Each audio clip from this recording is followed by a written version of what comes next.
Попита ли един габровец колко е часът? 10 и 25 стотинки. Къде е венчалната ти халка? Тая седмица я носи жена ми. Келнер, под масата паднаха 10 стотинки, ако ги намериш, дай ми ги. Ако не ги намериш, задръж ги за бъкшиш.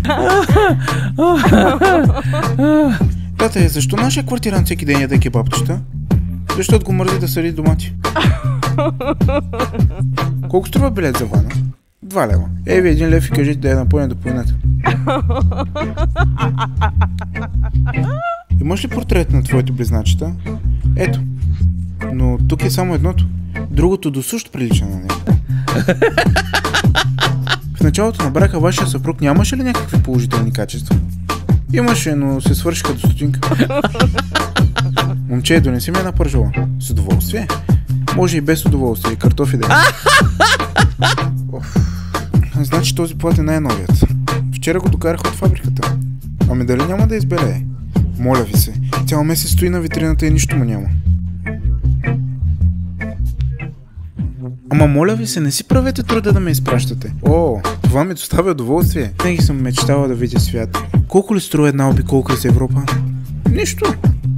Как така нищо? Мечтите са безплатни.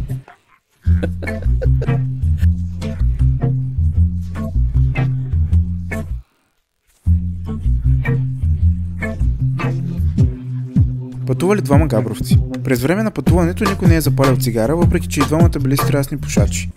Всеки мисъл, че другия може да няма цигари.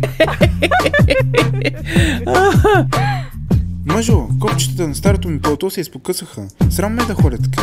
Нищо, утре ще купим. Пълто ли? Не, копчета.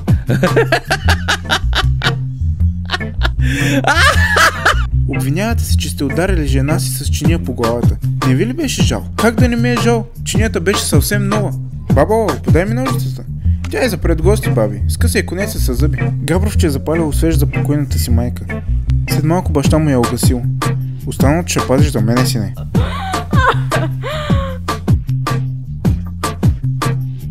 Дъща, тука ли си? Да, тате. Жено, тука ли си? Тук съм, любов моя. Сине, а ти?